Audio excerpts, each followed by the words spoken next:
yeah, thank you everyone. You're completing the quizzes, which is great. And as mentioned, a few people have got your assignments in. Ken would love to spend the rest of the weekend marking those ones. So if you can, it's not officially due until Monday, but if you can get it in today, that would be good. Ken will leave some comments in Moodle for you, and so you'll be able to get some feedback on how you're going with the exposure likelihood and severity categorisation, which will then help for your safe system assessment. If you haven't already, there's also Module 5 folder, which has got your site plan in there. So there's a name of your plan, and then your name is also in the file name there.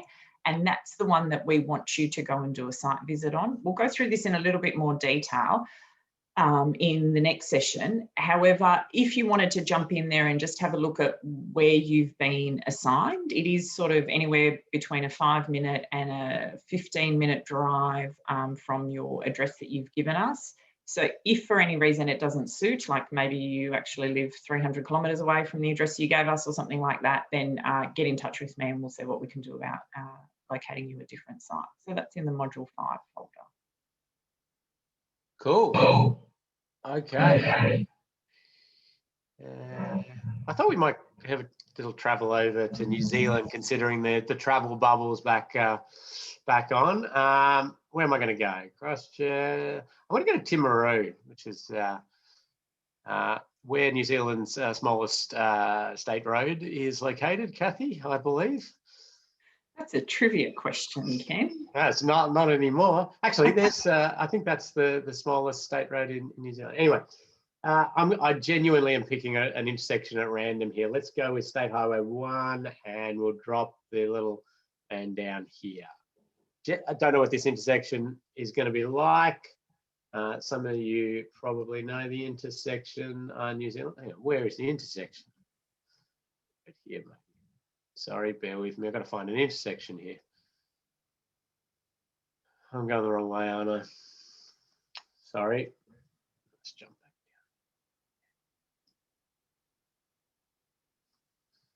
back down. Okay, so what we're doing is we're looking at an intersection here somewhere. Okay, good. So what we're doing is we're looking for exposure factors, likelihood factors, and severity factors. This is your assignment. So you picked some similar intersection.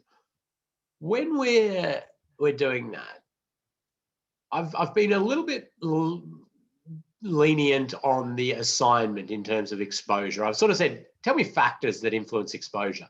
But when you do your safe system assessment, your exposure really is simply working out the numbers of pedestrians, the number of cyclists, the number of motorcyclists, the number of vehicles, and the like. So you would, if you had counts, pedestrian counts,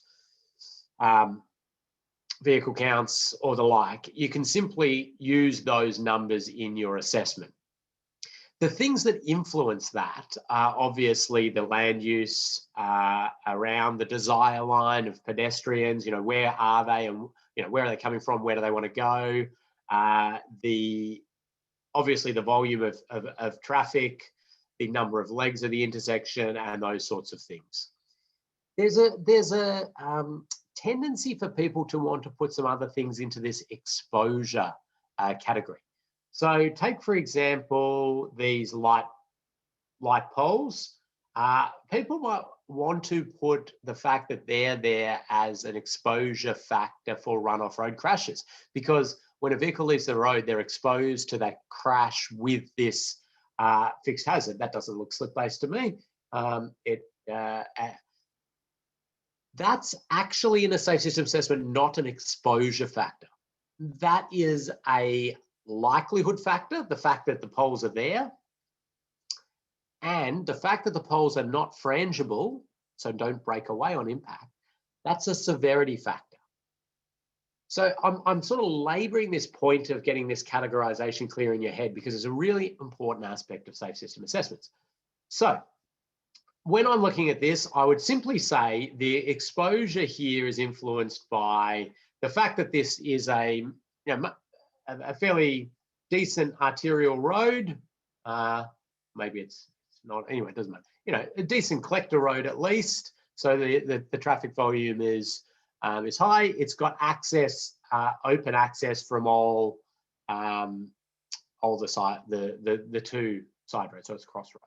So there's some factors. I might say also that the pedestrian numbers are influenced by the fact that it's you know, going into the centre of town there, and that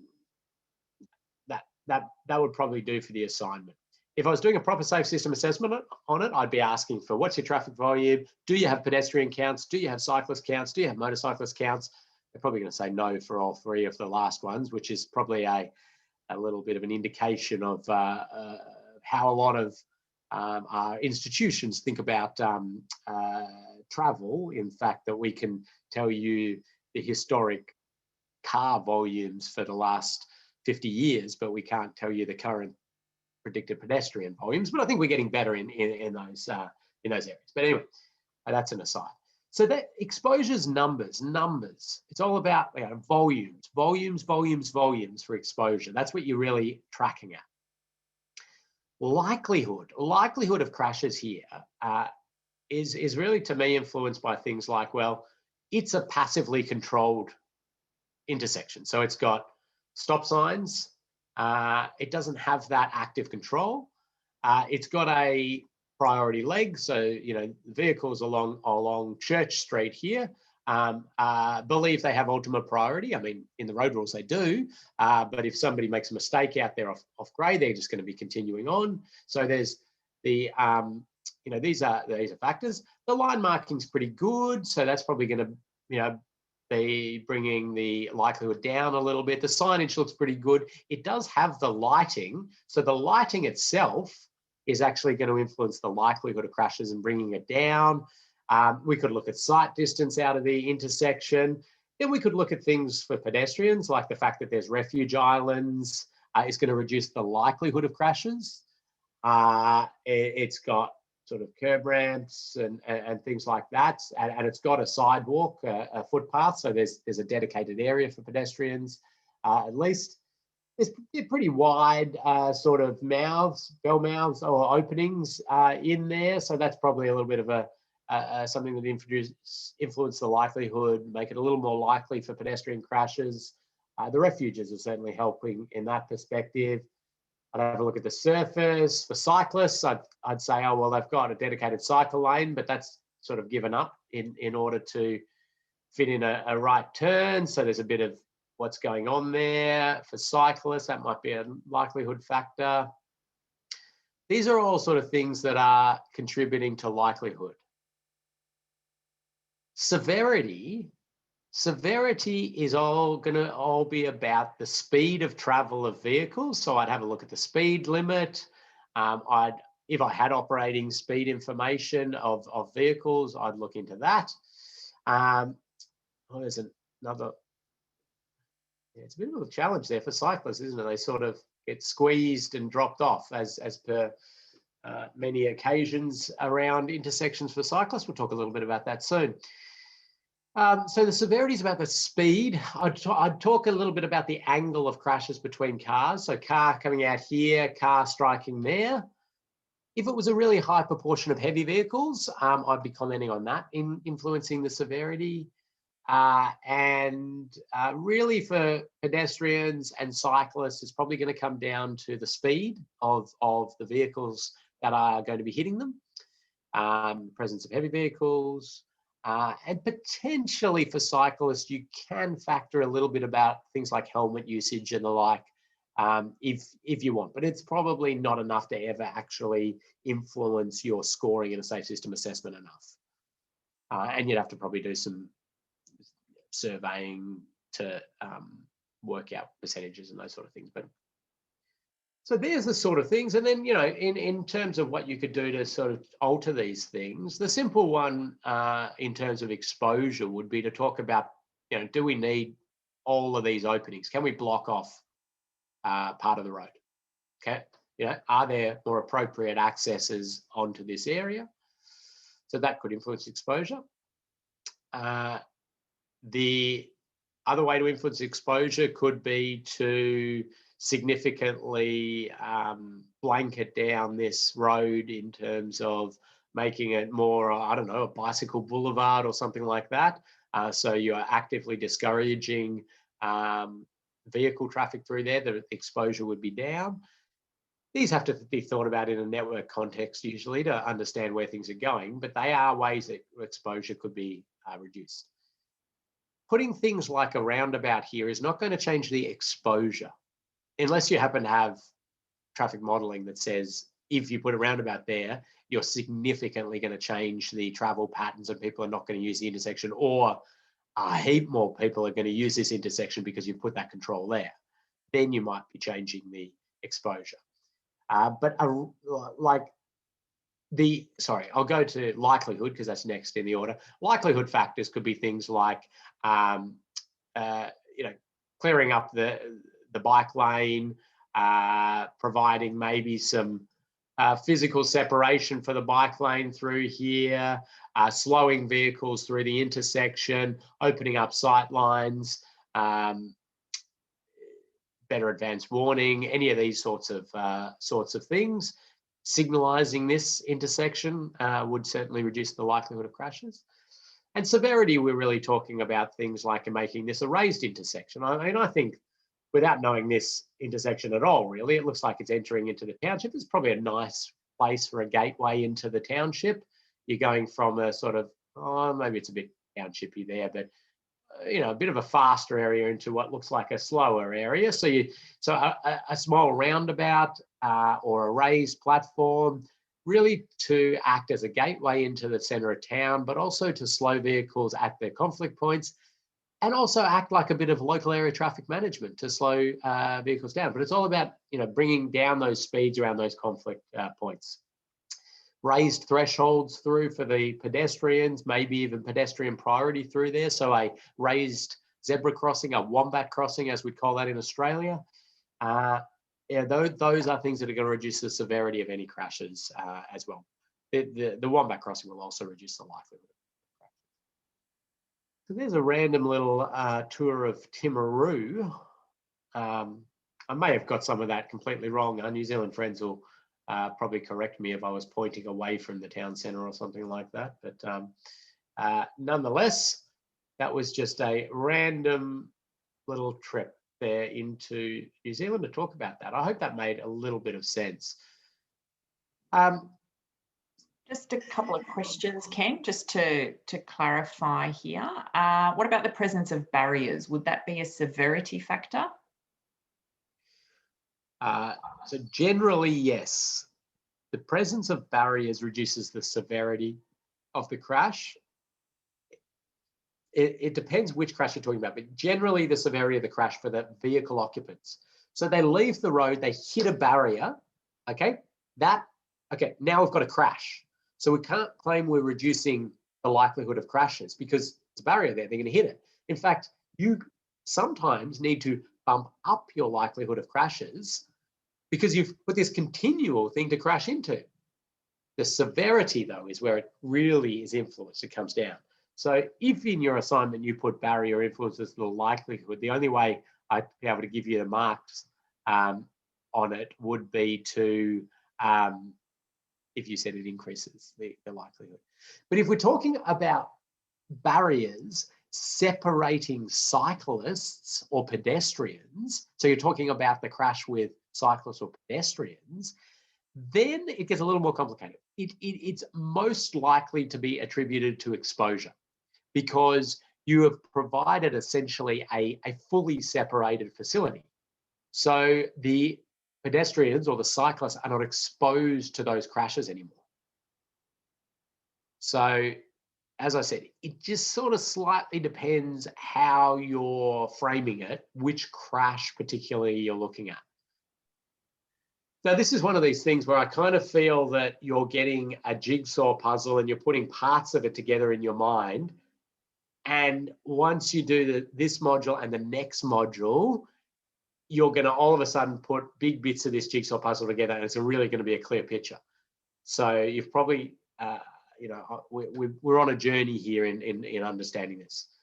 But hopefully that makes a little bit of sense. We are on a journey, yes. Another question, would a barrier in the centre of the road reduce the likelihood of a head-on? Okay, it's a good question again. Yeah. It will depend. This seems to be my answer to everything, doesn't it? It will depend. It will depend on the type of barrier system, the the percentage of heavy vehicles probably, because what I'm saying is that if you were to put a concrete barrier system, a rigid barrier system down the middle of a road, I'm pretty happy for that to be called an exposure. There is no exposure to head-on crashes because the ability to breach that barrier system is not there. Even large vehicles are not going to breach that concrete barrier system. Maybe very, very extremely rarely somebody will be magically vault it somehow in some weird, but in general, they're going to hit the barrier system and then they're not going to be exposed to head-on crashes after that. But if you were to put a wire rope system down the middle of a road and you had a high proportion of heavy vehicles, I might move that over to the likelihood of head-on crashes because I know that it's going to do a really wonderful job for the majority of vehicles. But if a larger vehicle was to leave their lane to hit that barrier system, it's not going to cater for that level of mass in a lot of circumstances, and so there is still a chance of head-on crash. So I may attribute it to likelihood, and the likelihood score would come way, way, way down. So in a safe system assessment, you've got to sort of paint that picture a little bit for your readers and ensure that you have not. So I suppose the key is you have not double counted your benefit there.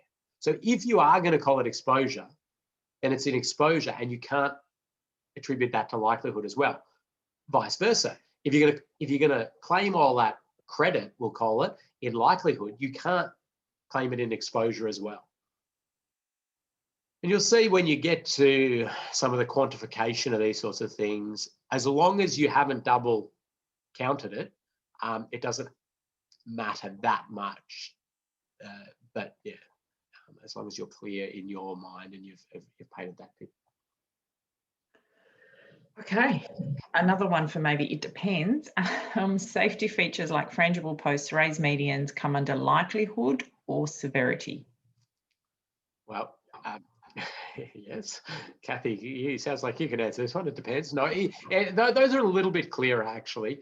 Raised medians generally are a likelihood because we know if you put a raised median between streams of traffic, that vehicles are less likely to cross into the other carriageway. But they still can, and they still do. It's just less frequent. So it's less frequent, it's less likely. So the likelihood with that. Frangible poles is really a slightly different one. So if you've got frangible poles in the roadside, so you've got street lighting and it's slip-based. It's all slip-based street lighting, but it sort of continues along the road. What I would say is that your likelihood of run-off road crash has gone up because you have hazards in the roadside. The mere presence of something there has increased the likelihood. The analysis as to whether it's frangible or not, whether it's going to break away on impact or not, that is influencing the severity of crash. Hope that makes sense. I think I've got that one. In the street view, I don't know if you remember, there was a kind of little concrete thing. I don't know if it was blocking the bike path with almost looked like a handle. What is that? It's commonly called a grab rail. I don't know. Gee, I forget which even road I went to. I could go back to it, but it's generally called a grab rail. And what you tend to use those when a cycling path crosses a road, so cyclists don't need to unclip. If they're clip-in cyclists, they can just cruise up to it, hold on to it, and keep going. The curb outstand is the actual physical concrete part of it. It was more the rail that sat up on it. It's called I call it a grab rail. If anybody has a more technical term than that, I'm all ears. So you tend to use them for that. I've got, actually, I think, I don't know if in this presentation I talk a little bit about that.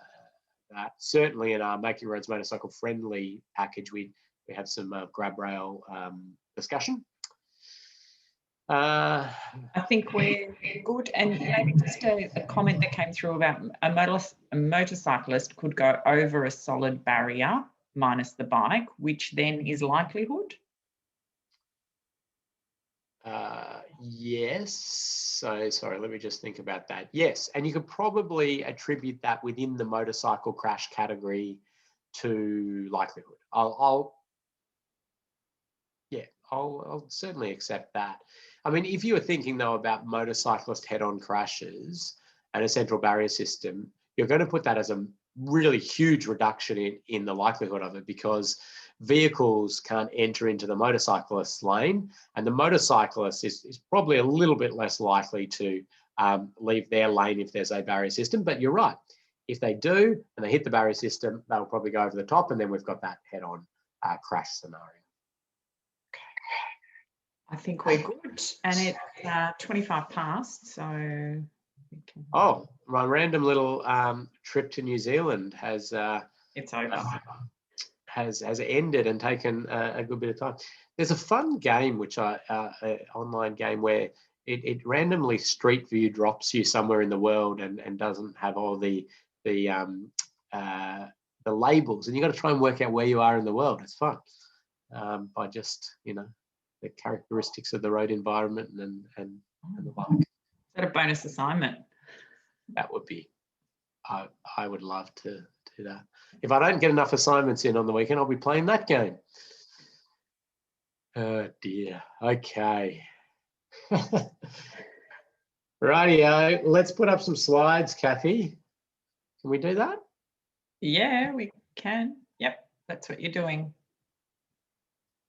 And we were going to talk about motorcyclists today, weren't we? And cyclists and pedestrians, because those are generally termed going back, vulnerable road users. We're recording. Kathy's already done that. Okay, so we've been talking there about exposure, likelihood, and severity.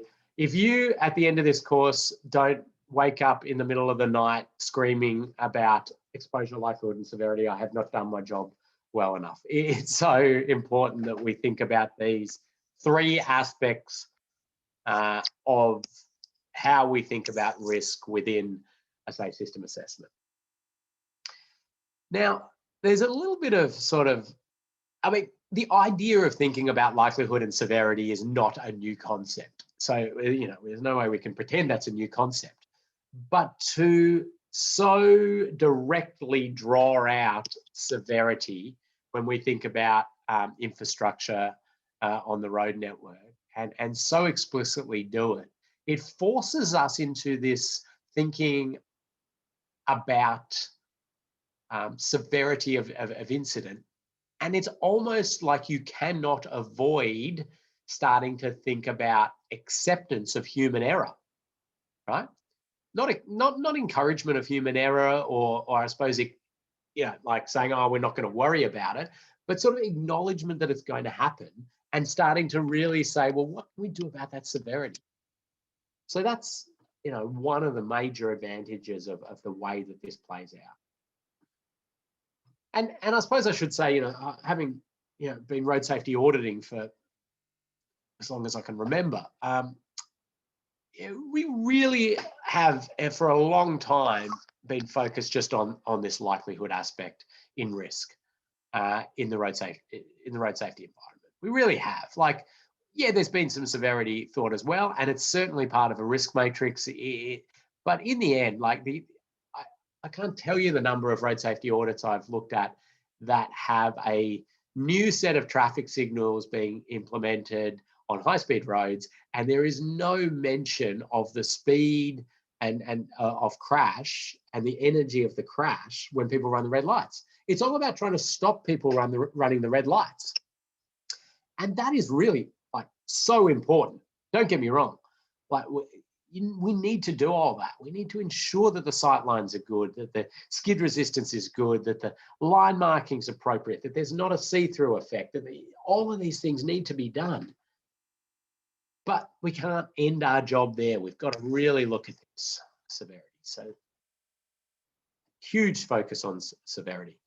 We had a little bit of a chat there about that exposure one. It confuses people a lot because I think naturally in any risk assessments you've ever done, it tends to be embedded in here. So it's hard to sort of get your head a little bit around that. We showed you the blocking off of a railway level crossing there. That would influence exposure. We showed you that complete separation of one road user type, so that crash with passenger vehicles can't happen. And these are both exposure elements.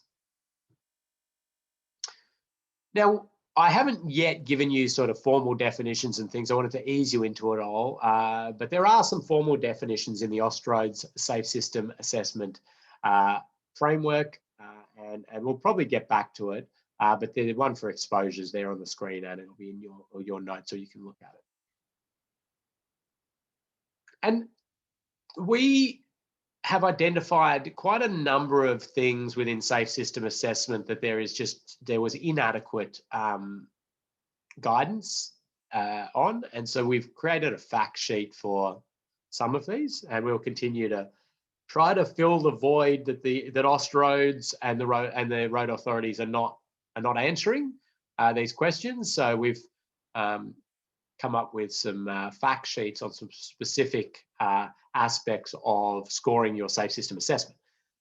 And one of them actually deals with this exposure. Well, actually, that one in there, and you've got all these in Moodle and on your memory stick. That one in there talks to you about cyclist lanes and exposure. So a cyclist lane on the road, we would say reduces the likelihood of crash by a little bit. But you can't say they're not exposed to the crash, because people will leave their lane, they'll be texting, they'll fall asleep, whatever it is, they're going to drift into the cyclist lane. So then what if we put like some, I don't know, paddles, flexible paddles along there? Is that going to reduce the exposure? Well, again, no, we say it's not going to, it's going to actually influence the likelihood a little bit more. It's going to be even less likely that a driver enters that lane, because it's clear, it's very obvious, it's clearly delineated. If they drift, they're going to hit these things first. So there's lots more there. But really, there's nothing, if they completely go into that, they're going to continue through that. Then if you sort of separate it with a physical barrier system, that's when we're starting to talk about exposure. What about if you go on to make the footpath a shared path and widen it a bit? Where does that line get drawn? So this can get very sort of confusing as to whether you put it as a likelihood or an exposure factor. And then what would influence severity? And really, it's only the speed of vehicles in that one. But anyway, have a flick through those as you're going along, because they'll probably answer some of those questions you're going to face when you start getting into safe system assessments and you go, oh, how do I get my head around this? Okay, by the end of this module, we want to connect movement and place with safe system thinking. So connect those two concepts together, and they absolutely go hand in hand.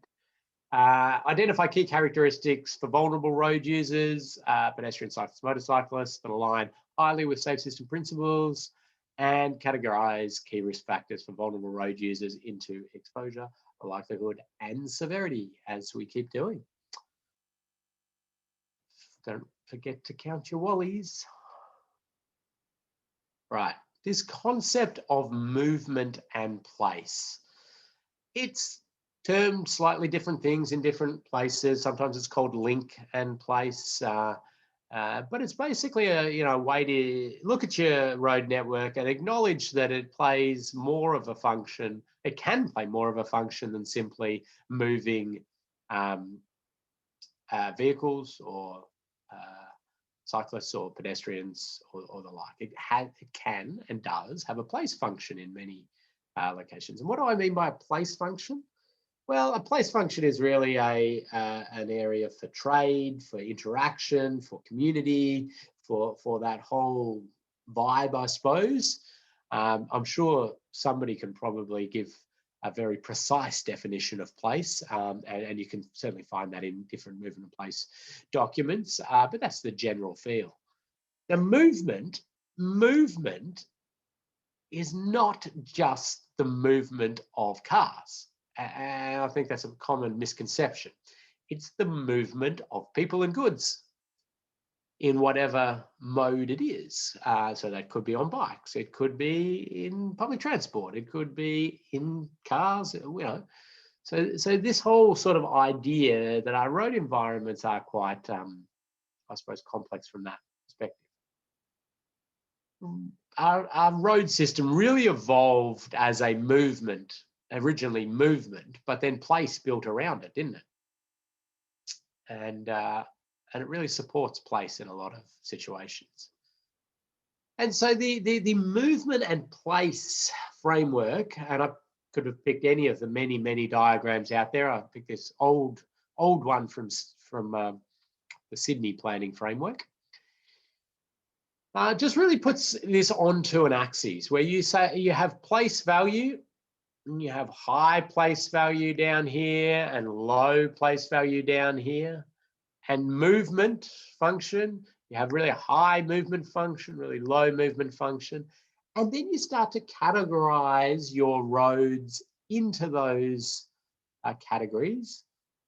And there are very obvious things. So you can see in this one, and this part of one of the reasons why I use it, the motorway sits out on its own as solely a movement corridor. It is not a place function. It's not where you have interaction, trade, community, things going on. No, it is solely, its sole function is to move people and goods as fast as possible. Right down the other end is where we're talking about, malls and these sorts of places, which are all about place. They're all about trade, interaction with community, selling, meeting, interacting, vibrancy, and the like. So we're not trying to move people and goods through there as quickly as possible at all. And so it sits very low on that movement category. So then you can, you've got your things like what in this framework was labeled local streets. I mean, they keep on coming up with crafty new names for these to try to more accurately reflect different societal values and those sorts of things. But, local streets certainly have some place value and some movement function, but the reality is this is not providing a significant place value in terms of that trade and the like. For the individual who lives on that street, it's probably got very high place value, but we're talking about here from a whole of planning perspective, whole of city or whole of network perspective. Again, we've got corridors that become more movement than place. And then we've got this very tricky one here, which is sort of, sometimes labeled the vibrant streets or the like, but that's high place value, high movement function, and it's often the high streets of cities or these major things, which has got really vibrant activity going on. These are your Sydney roads or Toorak roads or your Oxford streets. They're high place value, but they're also the main arterial through that area for that connection, and also probably trying to run your public transport as a priority, and cyclists using it because it's the direct route. So it's this, and so inevitably with this one, you end up going, oh my God, at a road use hierarchy perspective, everything's a priority. So this is very challenging. So the places for people are, or these categories with high place value, give you a wonderful opportunity to really make it this vibrant area and restrict vehicle access significantly, and make everything slow and much more a really nice, wonderful place to be, to trade, to interact, to meet people, to sit and take in the environment. So what we're going to do is do a little exercise after I take questions, where I'm going to give you a very artistic hypothetical, and you're going to type in a few ideas to make it more safe system friendly, a little bit like we did with our Surf Coast Kidman example before, but a little bit slightly different. But I'm going to give you some information about where it sits within this movement and place. And what I want you to do is tailor your ideas for better alignment with safe system principles based on where it sits in that movement and place categorization. But Kathy, has anything come up there? Yes, we have. With the risk aspect, exposure and recommendations in safe system assessments about exposure, such as restricting movements, cul-de-sacking, or generally restricting access onto a main or major road. My question is, isn't that, when done in multiple locations along a major road, essentially then changing the road function or hierarchy? Potentially. I mean, that's probably a question asked with a specific sort of idea in mind about how it changes things. It may be that it's not necessarily changing it for making it a very sort of traffic orientated street. Maybe you're doing that in order to get big, nice cycle lanes in, or wider footpaths, or you know, turn this more into a sort of boulevard style street with lots of trees and the like. So you may not be changing the function of it, but the question really does nicely relate to this, because you would be treating these things differently depending on what they are trying to achieve in a network planning perspective, wouldn't you? So if the aim of that road was to, pump as much movement through it as possible, you may treat it very differently, as opposed to if it was considered a local street or a place for people where you don't have that major movement requirement, and you may completely change the recommendations. And I suppose that jumps sort of almost to the end of this first little bit, which is where the reason we need to clearly understand in our mind the planning framework of an area of a road before we do a safe system assessment on it is not because you are going to change your scores. Okay, your scores are going to be whatever your scores are, but you get to make recommendations in a safe system assessment.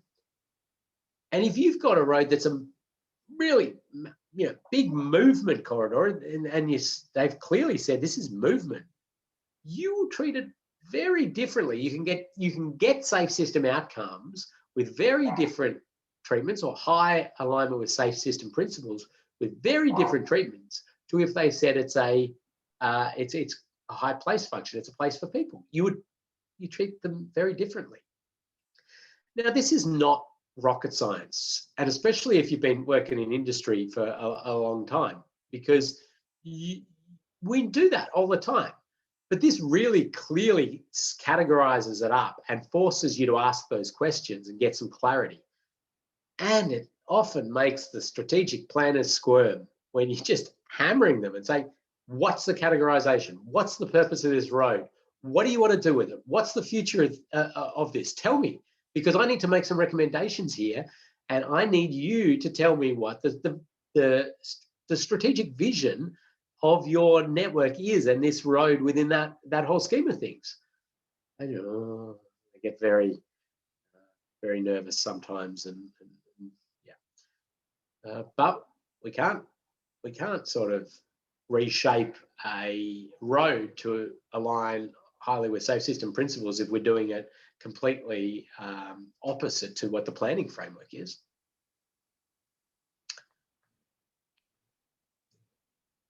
Thank you.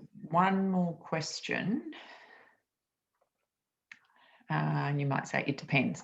If you were doing a stage 4 road safety audit for a signalised intersection and you felt strongly that it should be a roundabout, what would you do? So stage 4, that'll be from New South Wales probably, which is, well, actually it might not be, some. So I'm assuming that's a detailed design stage that they're talking about.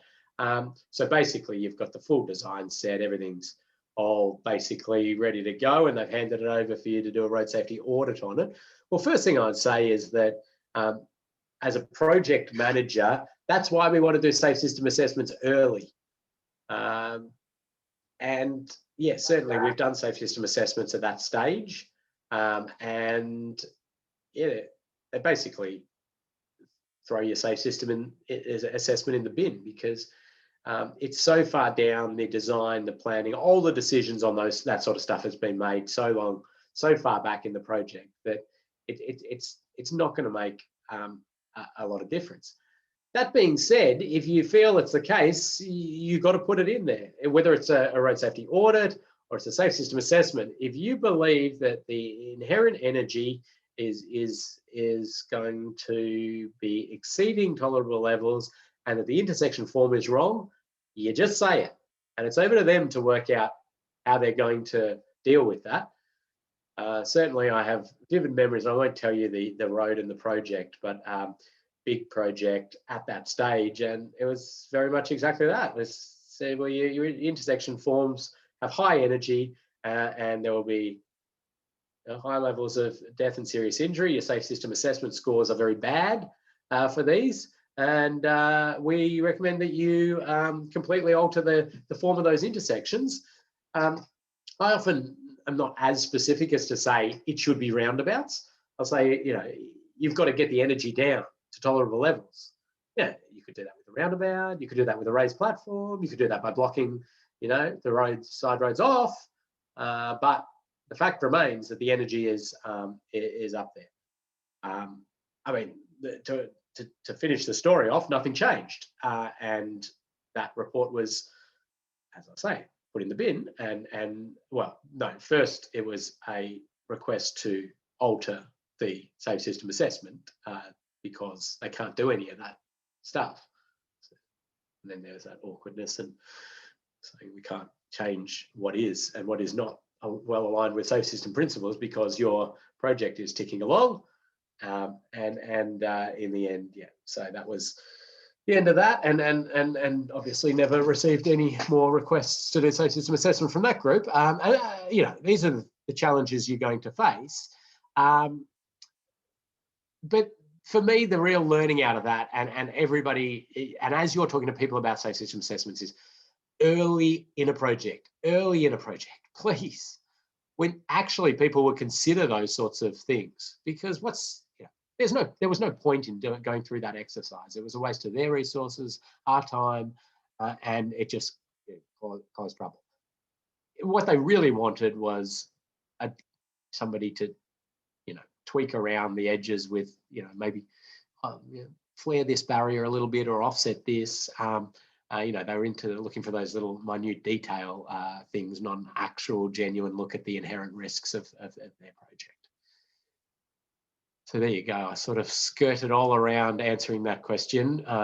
But really, yeah, I would say you just got to say it and then put it back on them to deal with the how they answer that. Love this group. Does the safe system assessment assessor need to be independent to the project? I cover that all in module 6. all about independence and the like, and forming your teams and when they should be done, and what different jurisdictions have in terms of safe system assessment policies on which projects and those sorts of things. So I'll put a pin in that.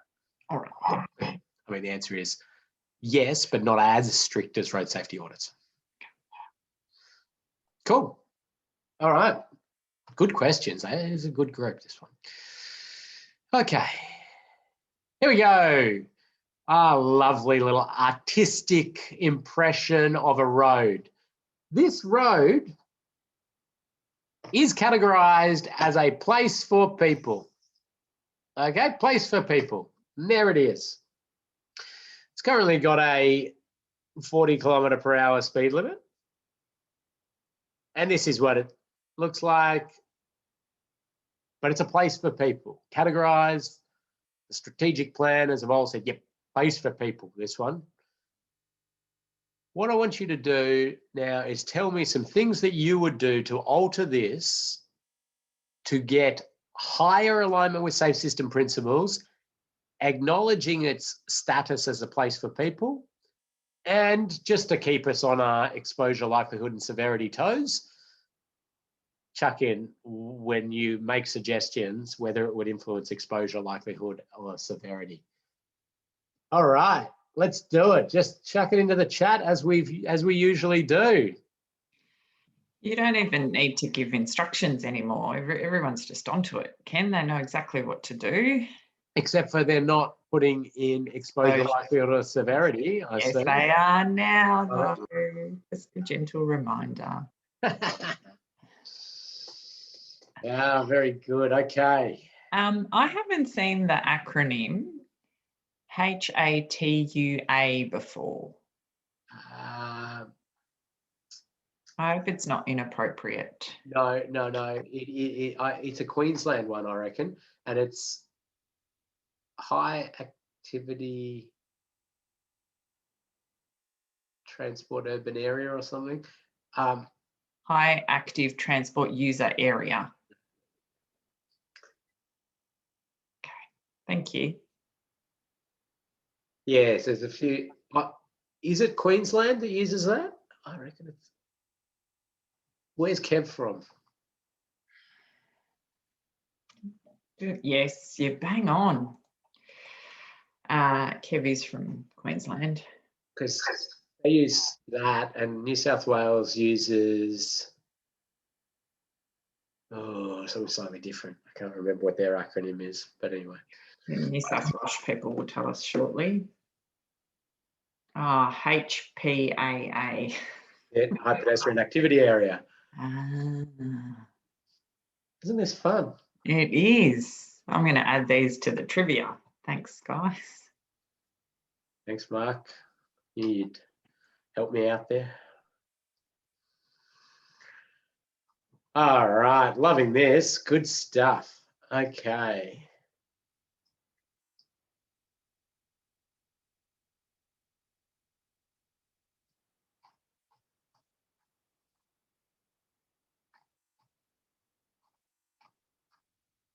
All right, I'm going to have to start running through there. Oh my gosh, look at them all come in.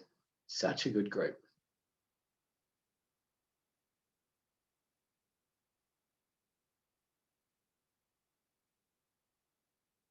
Okay. I'm just going to read through a few of them as they've come in, and have a little chat about exposure, likelihood, and severity, but the sort of appropriateness of some of these within that real place for people categorization, which it was labelled. So we've got a lot of people trying to reduce the speed of vehicles one way or another, and identifying that that's going to influence the severity. Absolutely, and really appropriate for these places for people is super low speeds, like really low speeds for vehicles, passenger vehicles. So, and that not only aligns highly with safe system principles, but aligns highly with like livable cities principles and everything you want these areas to be. So absolutely, that's great. We've got some talking about narrowing the road, extending the curbs and the like, and that influencing the likelihood of crashes. And yes, that's right. And that's quite astute there to identify that that's a likelihood factor. People really often want to make that an exposure factor or a lot of time people want to do that, but we just categorize that into that likelihood factor because we've got less likelihood that people need to walk on the road. We've got a shorter distance to travel if you're crossing the road. Now, this is where it gets a little tricky because you're exposed for less time. So you might want to go, oh, I want to put that in exposure. But in a safe system assessment, we just categorize that in likelihood, right? Because the exposure is really driven by those number of vehicles. The only way that narrowing would actually create a change in exposure is if it actually stopped the number of vehicles, or slowed down, reduced the number of vehicles that went through there, or significantly increased the number of pedestrians in the area, or something like that. That takes some modelling and forecasting, and it's a bit challenging to get there. So likelihood is a great one.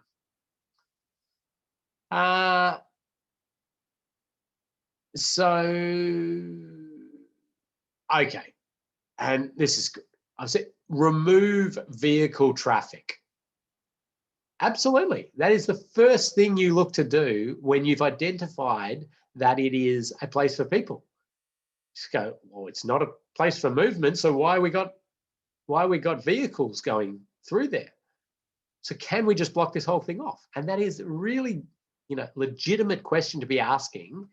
It's not a legitimate question to be asking if they've identified it as a vibrant street or a movement corridor or a motorway for that matter, because the function of that road has been determined. But when they're saying it's a place for people, that is you've decided you don't want movement. You don't want to attract movement through here.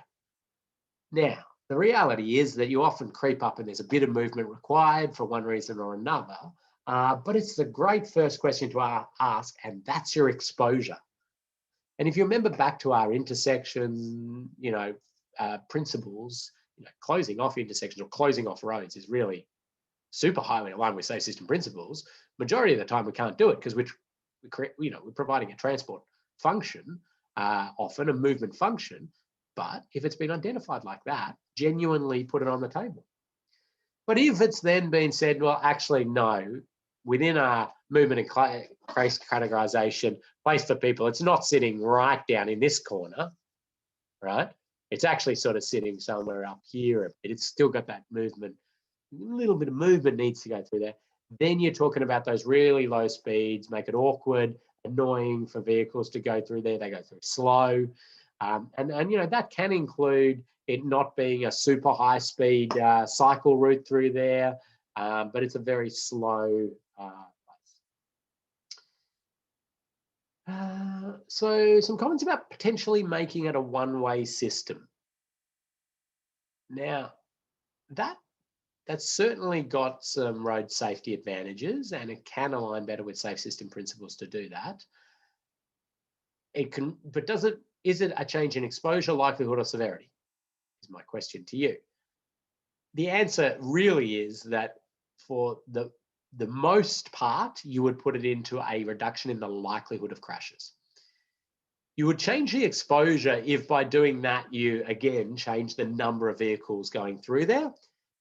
And you'd need a lot of in-depth analysis to be able to determine whether that's going to change the severity of crashes. It might due to angles and those sorts of things.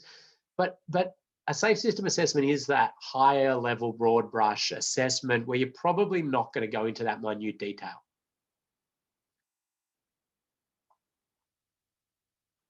So some commentary there around streetscaping, landscaping, making it, and all of that really in a safe system assessment would only be sort of put in there if you're talking about it influencing speeds or road safety things and the like. So a safe system assessment is really focused on the road safety aspects of things. They can complement each other, absolutely, but to make those recommendations without a direct link to making getting a safety outcome You just need to link it to that.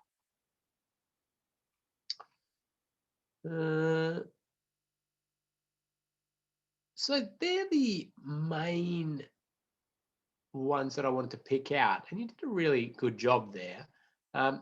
So here's another artistic impression on this, transformed under that sort of place for people categorization, but acknowledging some movement through there. Okay, and it takes into account there a lot of the characteristics that you are coming up with. So you're quite well attuned there, but you can see the extending the footpaths. It's really, you can see it's a place now. It's a place for people. I mean, the terminology there's quite nice, isn't it? So you can get a small amount of movement function through there, but it's very slow and, you know, really slow speed. Limits could be shared zones and the like. I don't even think they need this little pedestrian crossing there. I mean, the whole area really shared zone style areas. Slowing vehicles down, one-way systems. You can see, like, you don't need to do a safe system assessment on this to say it's going to be a hell of a lot safer and it's going to be higher aligned with safe system principles. What a safe system assessment does is quantify that a bit, helps with pushing some of these recommendations. But a safe system assessment is also good for where it's not as clear cut and obvious as these cartoons, and you've got little bits and pieces to work with. A good job, everybody. Really like that. As you build more and more movement function requirements through these, you can start to, so this is still in, you know, this is verging on getting out of that place for people categorization, but it's still highly place for people. But you've got that increasing movement requirement. You can sort of start to add in elements that foster movement, but still have that good alignment with the place value. But remember, movement, that is movement. That's movement. People walking up and down as walking through this area, that's movement. Don't just get your movement focused on cars. That is movement as well, absolutely. But let's think about moving people and goods through this corridor, and how can we you know, increase the levels that happens.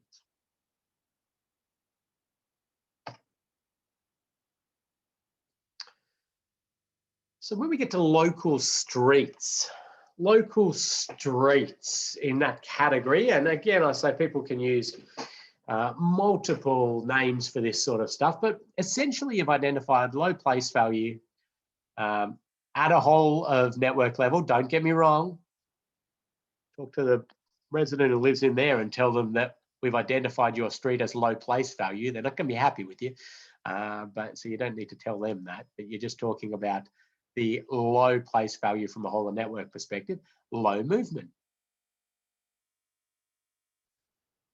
So again, I'm not going to go through it, but when you identify that, and you know, these are your existing conditions, and you know, I think for a lot of these streets around Australia and New Zealand, we'll be lucky to have 40 km/h speed zones, which is a bit disappointing. We're getting a lot more of that sort of stuff coming out there.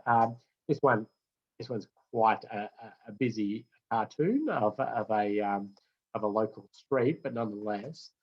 But you can see again, this is really acknowledging the that it still, I suppose, has an equal place to movement value.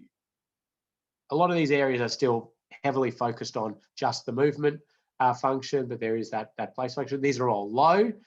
But in the end, when you get yourself into those situations, protecting the most vulnerable road user becomes your priority of the, you know, moving vehicles through fast, or protecting your road user. Protecting the road user is what we want to do. And so we would be looking to blanket speeds down. Yes, we need to move some vehicles through there, but it can be done slowly and get to some of the roads that have a higher movement function. And again, similar stuff, wider footpath, sidewalks, slower speeds, surfacing treatments, all of that sort of stuff helps you out. One-way systems if you want.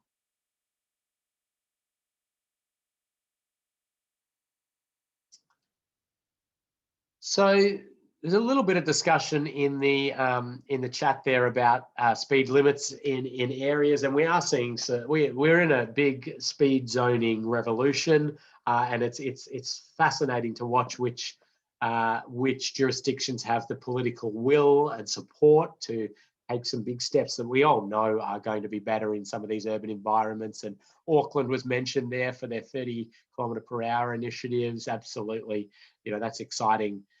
Exciting stuff.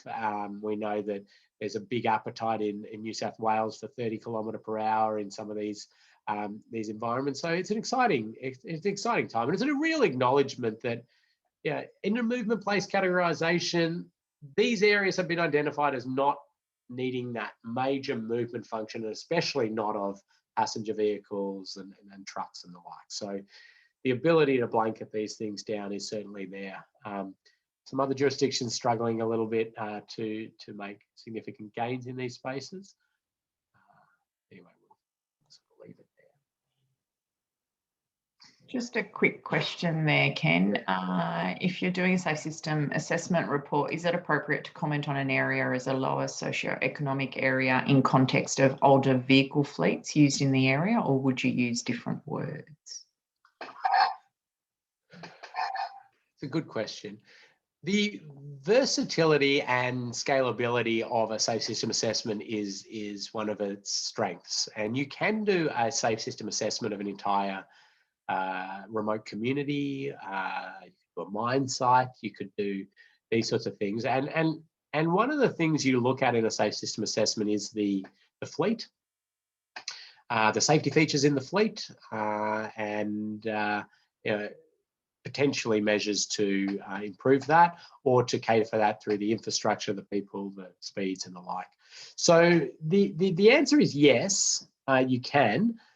Often the majority of safe system assessments, though, are done on an individual road project or section of road, and the context of that becomes a little bit obscure, really, to say that.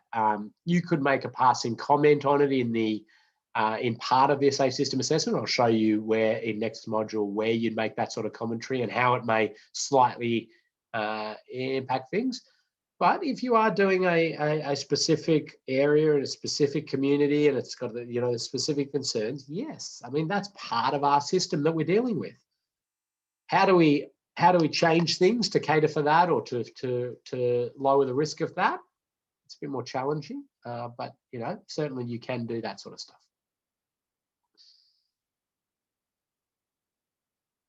Okay. Let's jump up to our vibrant streets. The very challenging category of vibrant streets. And let's do this one, which is I mean, it's probably, oh, I won't make too many comments on it. It's been identified in that category of vibrant streets. So it's got a high movement function, but it's got this high place function as well. So it's sitting somewhere in here. Maybe it's a little bit lower here. You know, these sort of challenges. First thing I do on these, by the way, is I put the heat on the strategic plan is to try and move it out of that category. Come on. You don't want to be in that category. I need to know. Can you move it into there or can you move it down there? Just give me one of them. Reluctantly, they don't like to do that. So I'm going to hand it over to you and say, okay, it does. And Kev's made a great comment. It does not look like a vibrant street.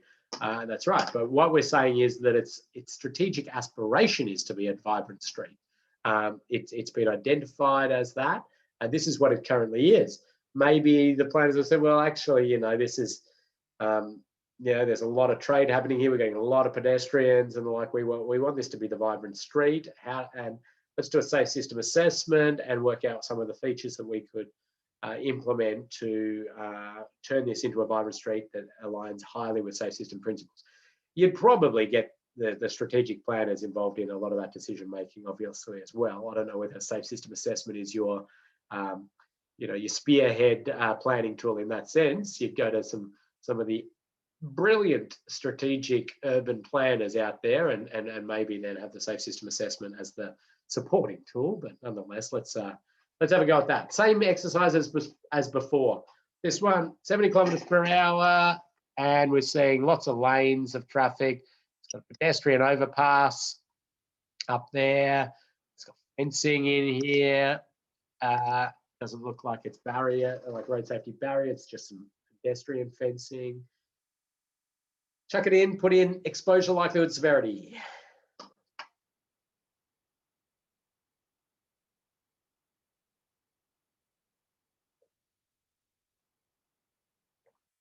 A couple of interesting comments there saying I certainly wouldn't cross that road on foot. So that is a pretty good indication it ain't servicing its place value.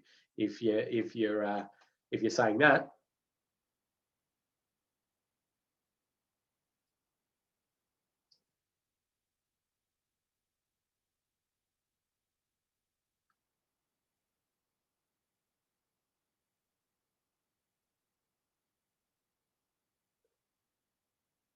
Remember, we're trying to transform this into that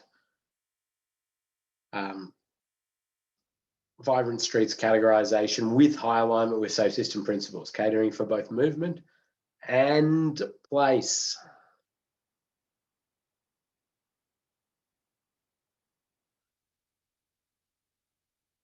Seeing lots of good stuff coming in here.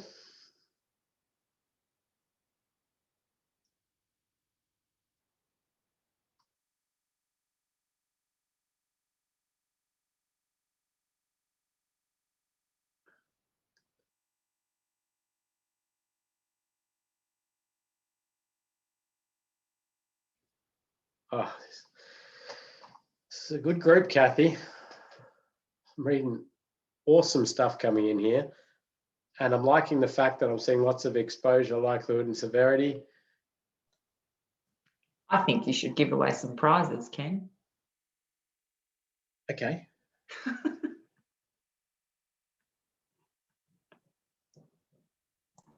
I will. I've got to go all the way back up to where this sort of started. And I'll give away some prizes in a completely random, well, no. I will just give away some prizes for some really pertinent points that have been brought up by different people. I'm just trying to work out where we actually started this one. It's after that. Okay. So I'm just going to, as I did before, read through some of these and make some comments on it. And as Kathy said, give away some prizes. I'm going to give away a first prize to Kev straight off the bat for his comment that it doesn't look like a vibrant street, especially at that speed zone and I assume also with the amount of traffic pumping through there in terms of cars. And that's certainly just immediate good analysis, isn't it? It looks like a movement corridor and it's set up like a movement corridor. So to say that this is, vibrant street means it's going to need some fundamental changes to what it looks like. And Joel making his commentary also there around the idea that wouldn't be crossing that on foot is, as I said before, that indication that it's really not providing the place value because it's scary. It's the traffic sewer, as colloquially called. I will give Joel a prize on that as well, Kathy, for that comment. So we're starting to see some ideas coming in. Speed limit reductions to reduce the severity.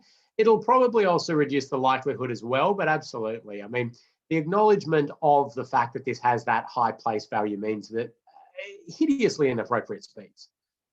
So we've got a lot of support for that.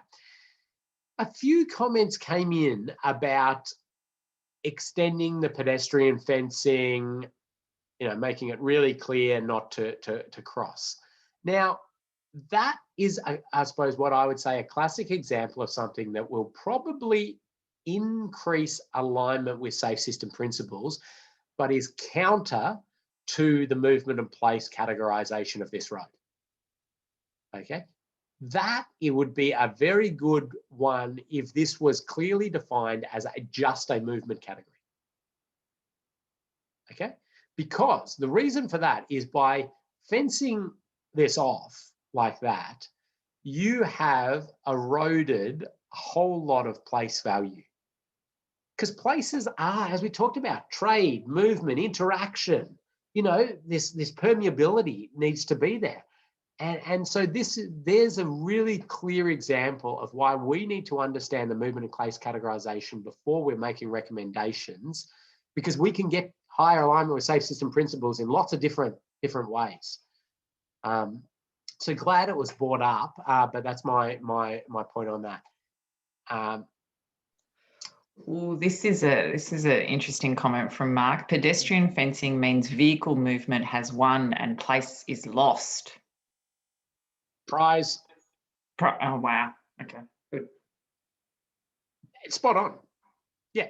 And don't get me wrong, like I don't care. I mean, I do care. I have a certain love for place and, you know, these sort of awesome.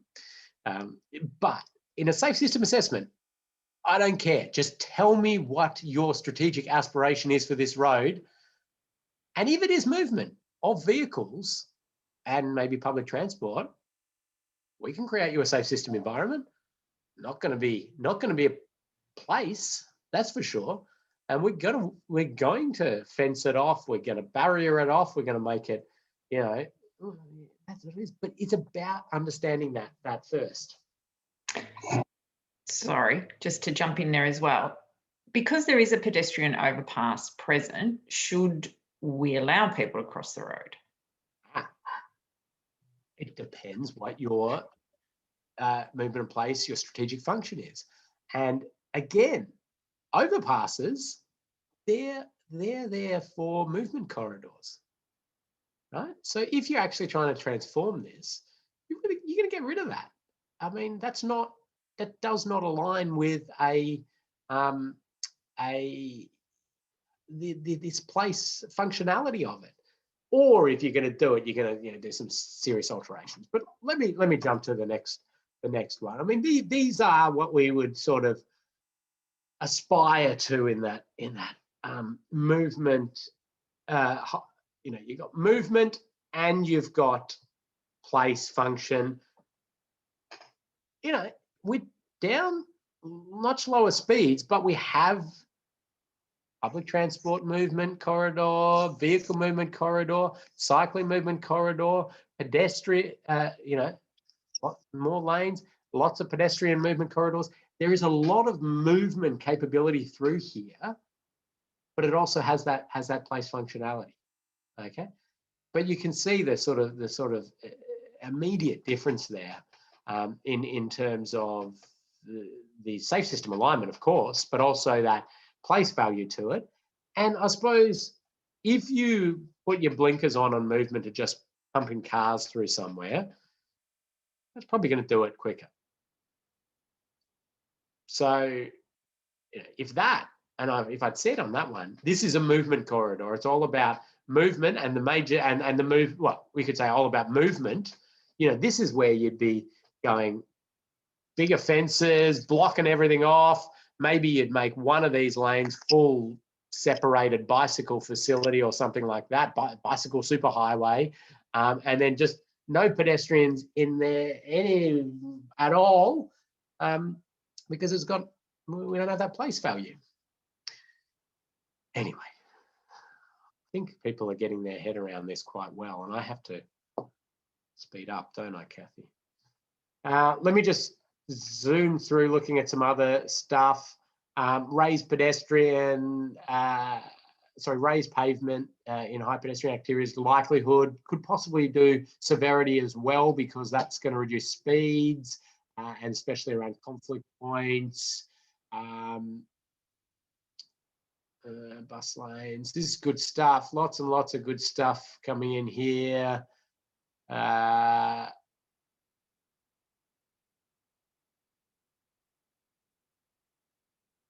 Sorry, I'm reading as we go.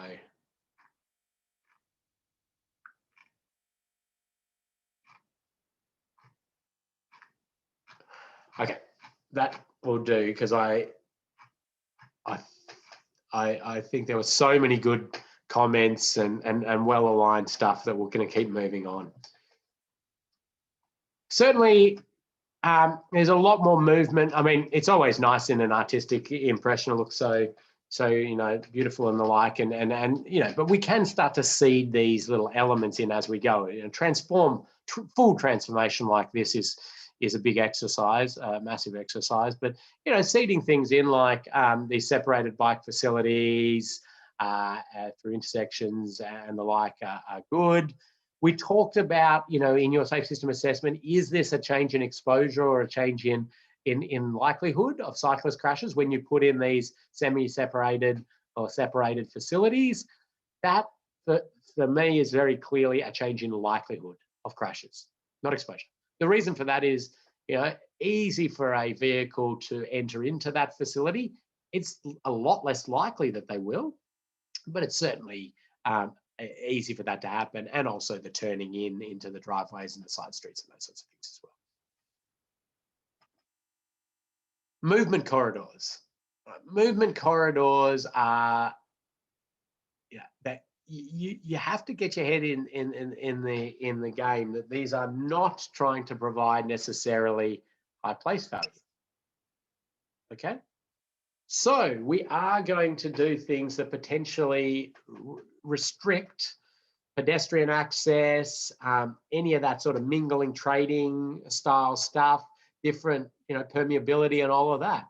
I mean, you're creating this facility that is pumping through people and goods, and that could be people in passenger vehicles, it could be cyclists, it could be trucks or whatever it is.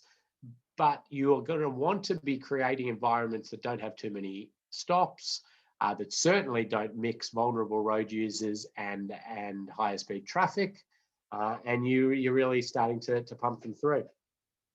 I do, remind you though that we need to consider the energy at these major conflict points, like the intersections you're going to get on movement corridors.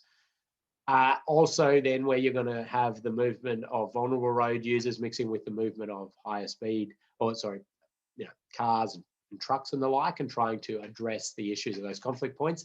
And separation may be your go-to in a lot of this.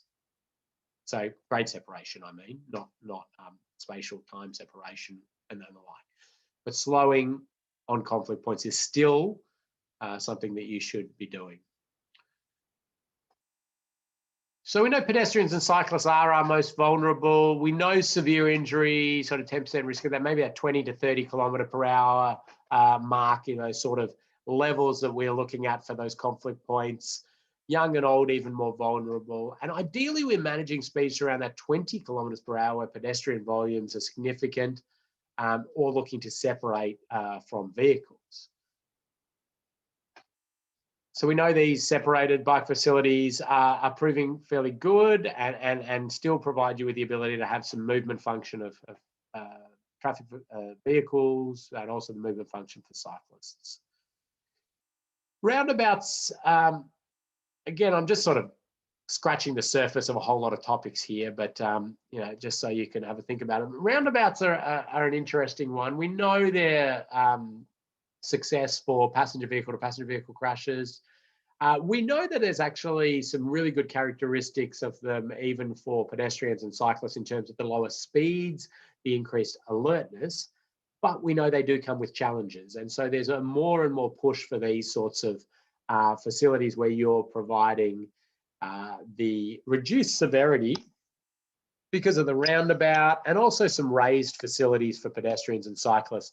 And you address the likelihood through the pedestrian and cyclist priority. It's clear that they have this sort of priority movement. And this is, this is a Dutch-inspired sort of roundabout facility, and that one's built down in South Melbourne, Moray Street, for those who know it, and there's a few others sort of in the works.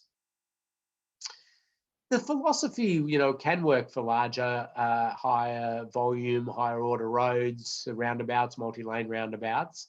these sort of things haven't been built too much, certainly in Australia and New Zealand. The Dutch will do this run of the mill, but you could have the idea of moving the cyclists off and to the dedicated separated facility and back through, and then maybe the right turn, pause there and across and pause again. So acknowledging that this is a massive movement corridor for vehicles and for cars and freight through here as well. It's got the movement function of cyclists, and it's about then making very clear separation there of the the vulnerable road user from the higher speed traffic.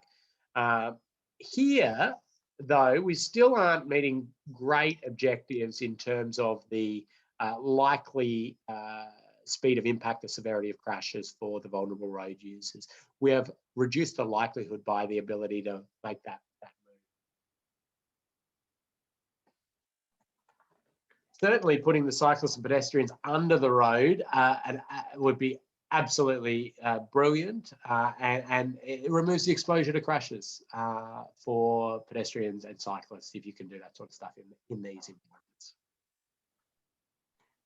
Sorry, Ken, 2 questions on that one. Issues with departure, rear enders within the roundabout when a ped or cyclist is travelling across?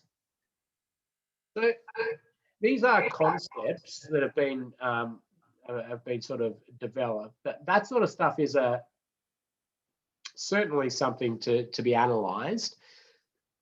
Usually, I mean, the speeds through here are lower and the alertness is higher because of the roundabout itself doing its wonderful job. So, but it is an interesting one. I mean, you notice the offset there to provide, storage for vehicles, so other vehicles can get through.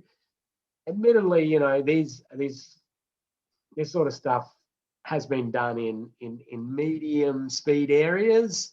High speed areas, yeah, I think it needs a lot more analysis. Interested in Joel's comment there about Milton Keynes, and what that one is. I don't know that one. I don't think. Love to see a picture of it. And what about compliance? Is likely compliance with ideas considered when assessing these types of things? I.e., will people actually use it as intended? Yeah, and that really rolls in, I think, to that.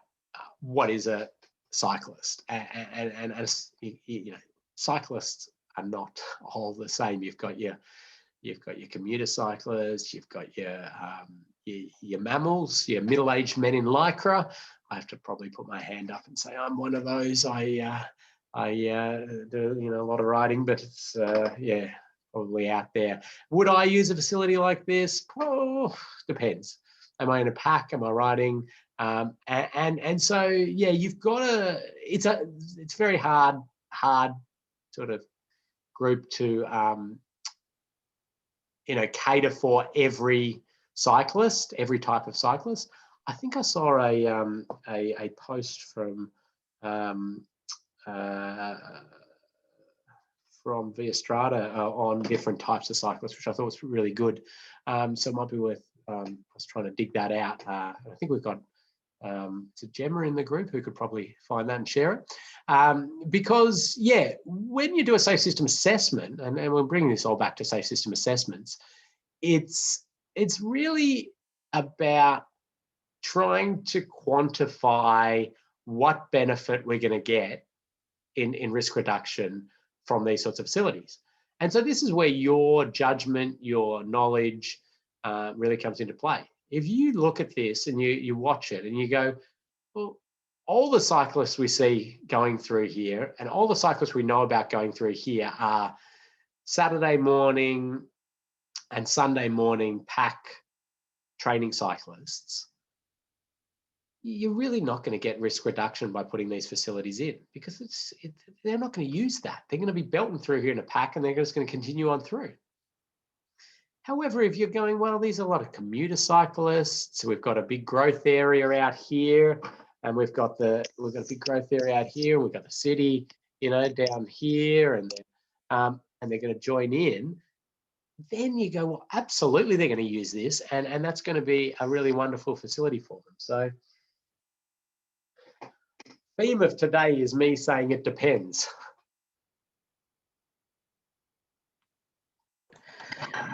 Maybe we should count the "it depends" rather than the Wallies. We've got 30 minutes to go, Ken. Okay. It depends, though. Depends how long I want to go. Mm. Okay, here's a little adaptation of a Dutch diagram that we chucked together. The idea that basically really low speeds, you can sort of have that interaction mingling between cyclists and vehicles. Above that, really 30 kilometres per hour, you're really needing to provide those separated facilities. And in the higher speed environments, it's like fully separated, not just with some curbing and the like. Anyway, just a little rule of thumb diagram.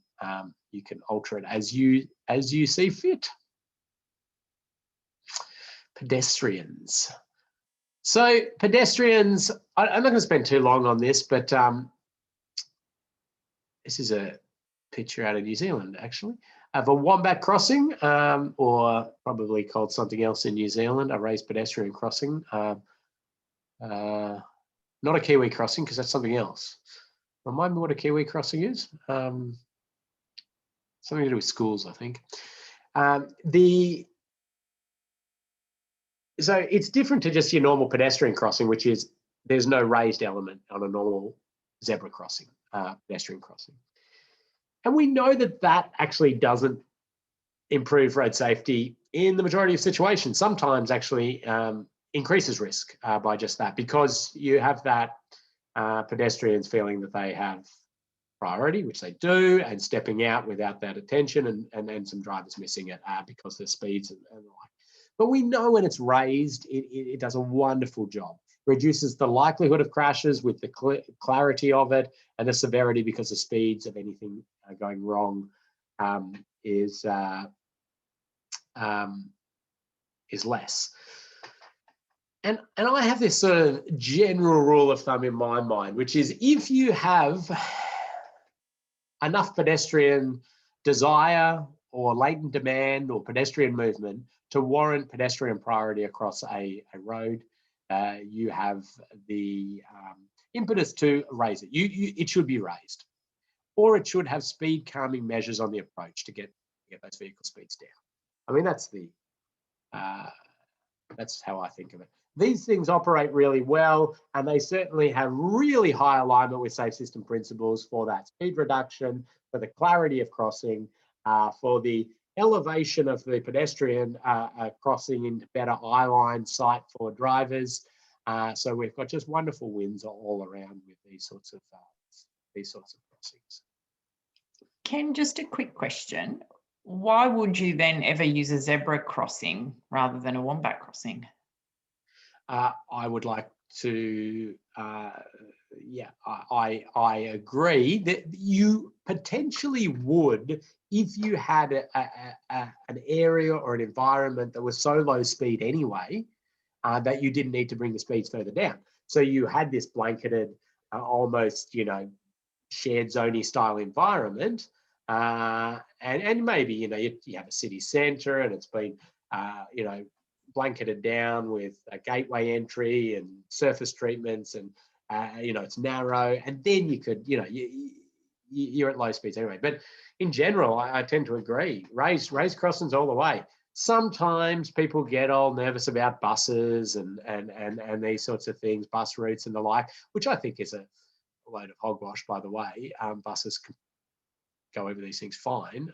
They get a little bit of, but nonetheless, we've got to respect, these concerns, and this is where you can use what I'd say called speed cushions on the approach, which the bus straddles basically. So it's a cushion, and the bus is going to slow down, straddle that, not have the up and down movement, and you've got to put them on both sides of the road so the vehicles don't go around them and things like that, but it can be done.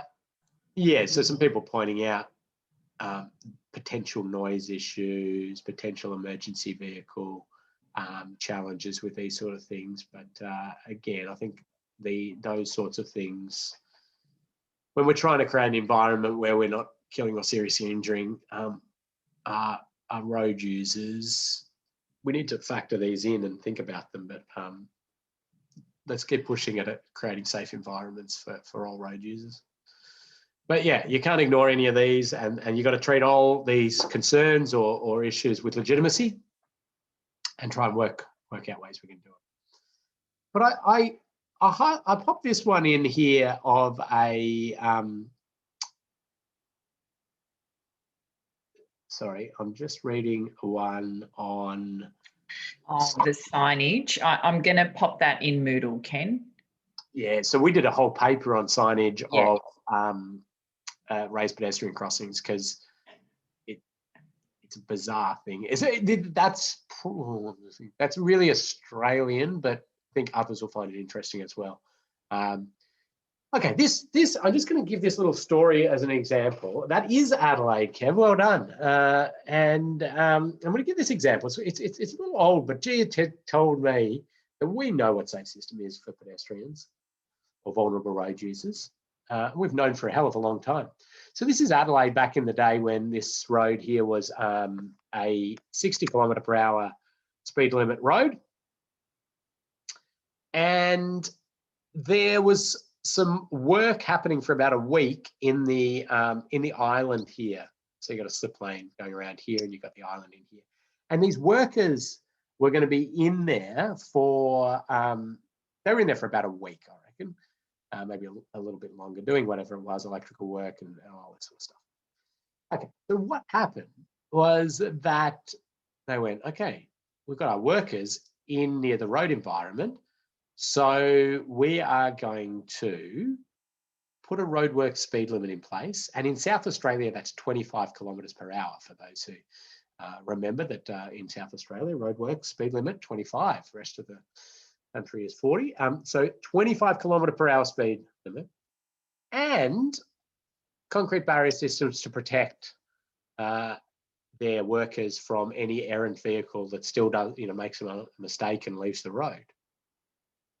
So they work through there for their week or so, and then they're finished and all the barriers are taken away. The speed limit goes back up to 60 km/h. And what we see is a good few thousand pedestrians a day standing here, around here, crossing here, and the like. So essentially what we've said is, we know this is a high-risk area for our workers, and we're going to afford them this high level of safety because we don't accept death or serious injury for workers. But once they're done, well, death and serious injury for the travelling public seems to be fine. Now you might say, oh, but the workers are concentrating on their work, not looking out for, cars and those sorts of things. Well, I dare say we're going to have a lot more intoxicated pedestrians, people looking at their phones, all sorts of challenges with the people crossing. So the thing is, if I have to give an elevator pitch, and an elevator pitch is that very short, concise statement about how you're going to sell something or whatever it is, but about safe system. What is the safe system? My elevator pitch is really, do you know anything about occupational health and safety and the safety of people working on around the roads? And if they go, oh, yeah, I say, yeah, afford that same level of safety to the travelling public. And that's pretty damn close to safe system. So that's, yeah, I hope that resonates with some people who can go, yeah, that's really weird. Like, why do we treat these things so differently? It's humans, they're all humans, they've got the same, they can take the same force, and that's what it is. Anyway, there's lots of good things that continue to come into play, protected areas for people walking out to trams and the like. I'm not going to go through these in details, but certainly slowing vehicles through conflict points, raised intersections, raised thresholds, raised pedestrian crossings, slowing vehicles down. Blanket speed limit reductions, they work. There's introduction of the default 50 km/h speed zone, pedestrian crashes. Did nothing but a legislative change in the default speed zone in urban areas from 60 to 50. Pretty big drop there. All right, let's talk about motorcyclists briefly, and then I'll let you go. So motorcyclists, a very challenging road user group to fit within our safe system. And the reason for that is simply the speed and the vulnerability. So we've talked about this in the sense that the safe system is all about trying to manage the energy within tolerable limits. And we just get this huge discrepancy for motorcycle riders. Now, I'm a licensed motorcycle rider, but I'm not an active motorcycle rider, despite my motorcycle mow that I'm cultivating. So the reason I got my motorcycle license was to understand some of the characteristics of motorcycling to aid the ability to think about infrastructure and safety for motorcyclists. But the 5 S's that I tend to think about for motorcycle safety all round in terms of the infrastructure: sight, surface, signs, strike, and speed. So can a motorcyclist be seen, and can the motorcyclist see what's ahead? Is the surface appropriate? Are there signs available to guide, warn, inform? And what happens when the motorcyclist crashes? What's the motorcyclist hitting? What's hitting the motorcyclist? What's that strike? Make an S out of that. So strike was the word. And the speeds, of course, the speed of travel of the motorcycle, speed of travel of any vehicles hitting motorcyclists. When we think about those in terms of the likelihood, the severity, the exposure, really we're talking about sight, surface, signs in the likelihood category, strike in the severity category, and speed being our magic thing within road safety, because it influences not only the chance that you're going to crash, you go slower, you've got more time to react, more time to evade, but also when you do crash, the laws of physics, basically the slower the speed, the less the severity of the crash with the biomechanical tolerances of the human body. Now, there's some really groundbreaking, I reckon, research that's come out just in 2019 on motorcycle injury risk curves. And so these are those similar curves we showed back in module 1 about the chance of death or chance of high-level serious injury at different speeds and different crash types. So a paper that was done by a few people, one of our colleagues, Johan Strandroth over in Sweden, was part of the author of this. But anyway, they've recreated it for level 3 serious injuries to fatalities. These are the highest level serious injuries and fatalities for different crash types. Now, these are interesting in terms of they slightly skew some of the numbers that we had been assuming, because before this paper, we really just said, we're just going to say motorcyclists are same as pedestrians and cyclists, vulnerable road user. We'll just categorize them in with that. This shows that they can take a little bit more force, but nowhere near what a passenger vehicle can take. And I think that's pretty obvious to everybody, isn't it?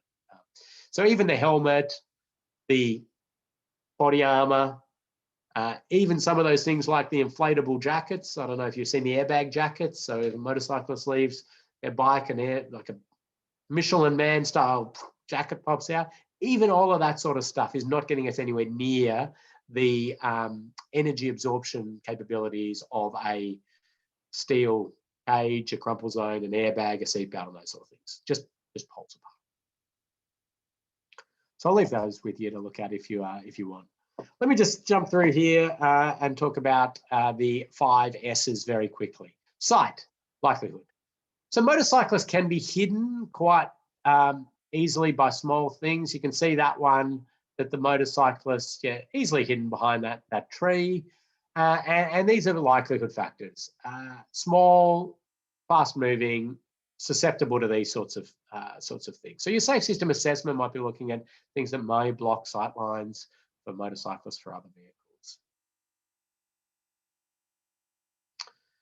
Surface, we know motorcyclists take a corner, a curve on a lean. We know there's 2 small contact patches of rubber on the road, and their center of gravity obviously sits in there. So any surface defects become a major issue for a motorcyclist. We tend to call motorcyclists the canary in the coal mine for road surface maintenance issues.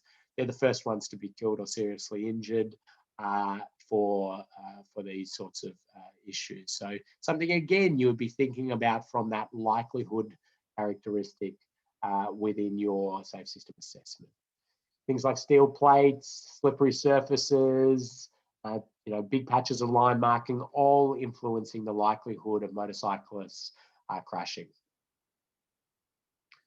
Signs do a really good job, and motorcyclists are very attuned to signage. There are specific warning signs for motorcyclists, but obviously your whole signing scheme and your setup and your appropriate signage, correct curve advisory speeds, or consistency of signage through routes and all of that. But I just say that motorcyclists are very attuned to the signs that we put out there, so we can warn of hazards and these sorts of things.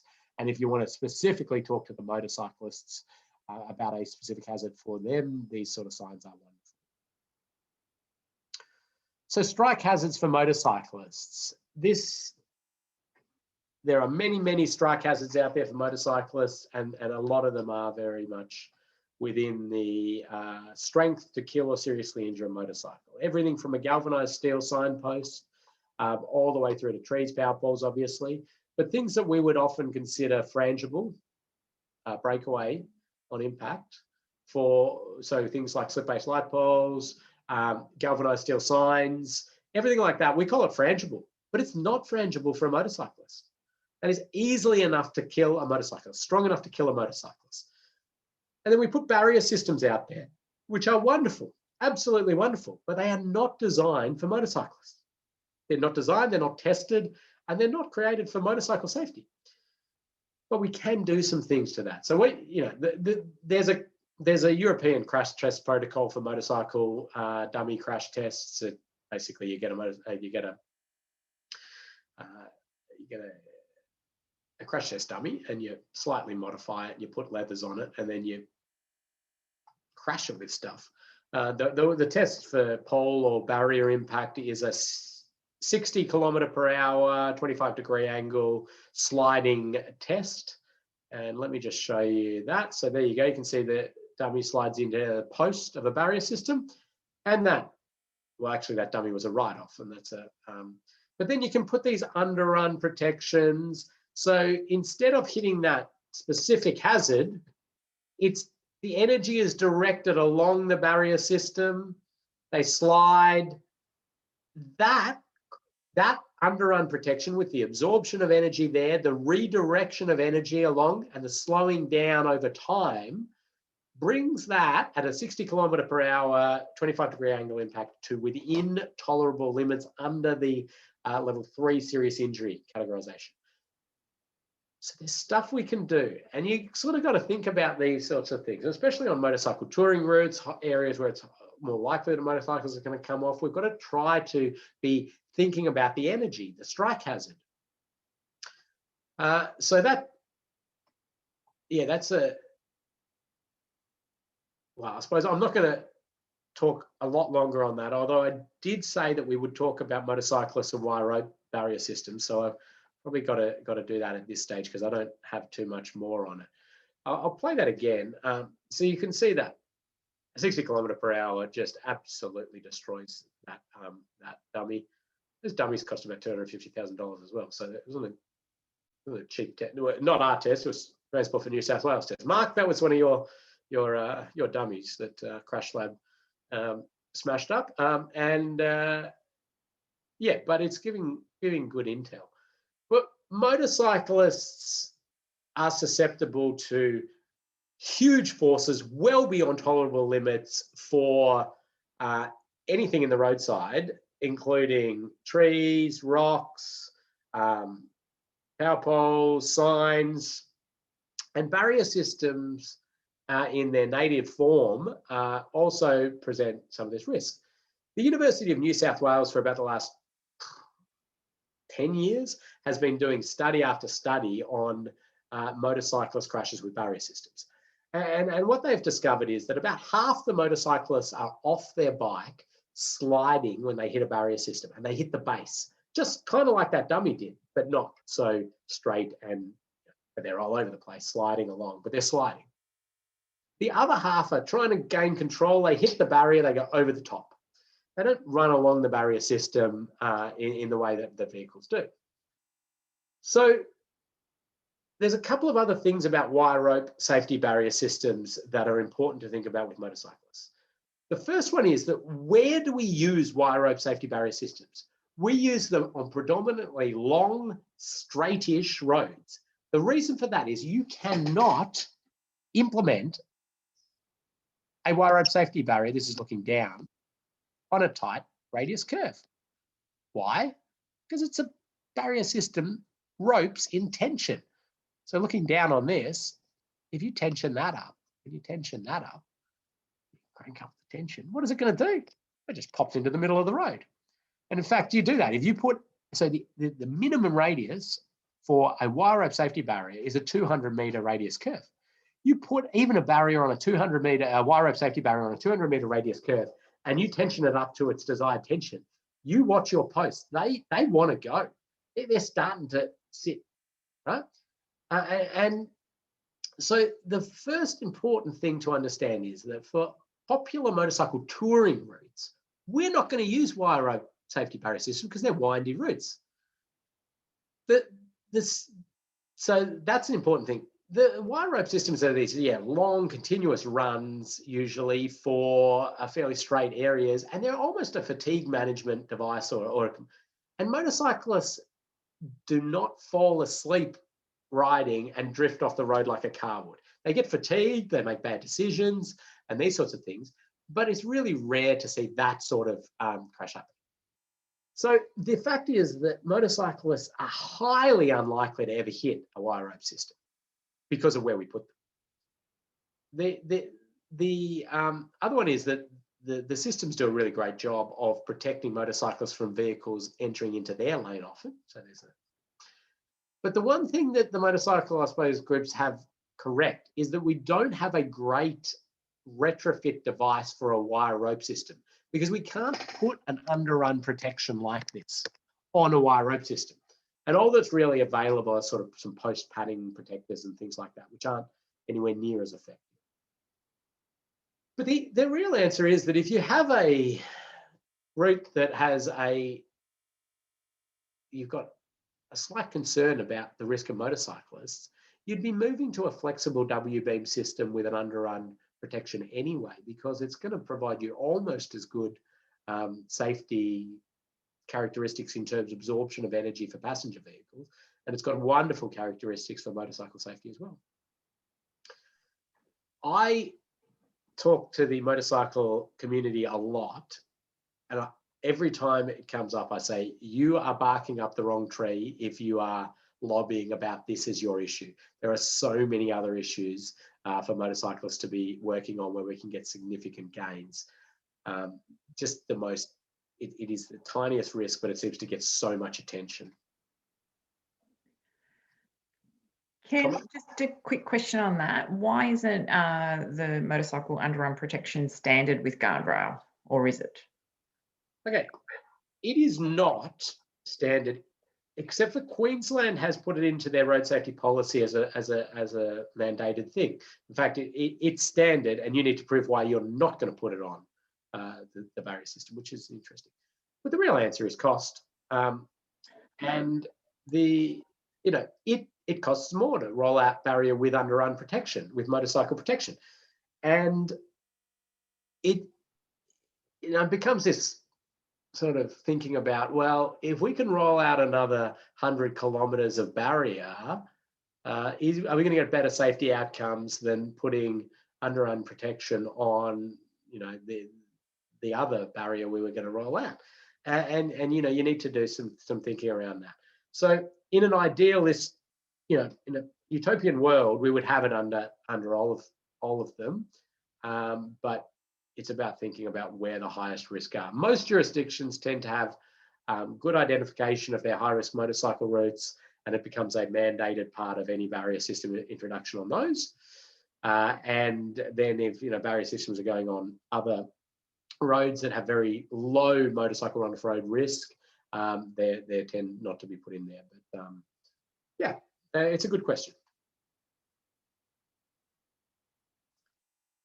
So speed is very much a thing that can heavily influence crashes in urban areas and rural areas, motorcycle touring routes, and we can influence that with regulatory speeds, advisory speeds, just delineation, narrowing lanes, a whole lot of different ones. You know, these are some advisory speeds down on the Great Ocean Road, for example, and you know, people say, oh, but motorcyclists won't go at that speed, and that's not the point, really. The point is to provide consistency and understanding to lessen the likelihood of crashes, so that motorcyclists know those speeds. Interestingly, that post, and that post, all strong enough to kill a motorcyclist. So we tend to be putting rigid hazards right at the point a motorcyclist is going to leave the road, slide and hit. So we're currently doing some work on a product to assist this with the Victorian government, yeah, talk to anybody about that and show you our products with them that are going to get trialed shortly.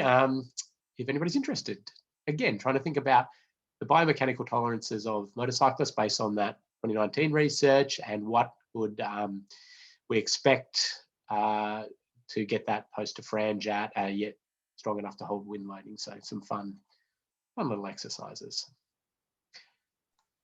So we're going to talk about the Safe System Assessment Framework next module, and you're going to get into starting to how you fill out the report, how you do the scoring, how you analyze those sorts of things, and then send you out to do a Safe System Assessment. And then the last session is really where we talk about some of those things like when it's best to do it, independence, policies around it, and where it's all heading. Differences between that, safe system assessments and road safety audits. And if you do a road safety audit, do you need to do a safe system assessment? And isn't road safety auditing getting closer to safe system assessments, because you know, there's a lot more safe system thinking in auditing these days, and with the next release. So all sorts of exciting stuff to talk about in that last module. Okay, so I don't know what I'm doing here. Stop sharing. I might just share my screen for a moment, Ken. And there was a question that came through about the signs at the end there. Can you put them further away from corners on approach, for example? Well, the Australian Standard 1742 sets a pretty prescriptive exactly where you're meant to put them, and the like. But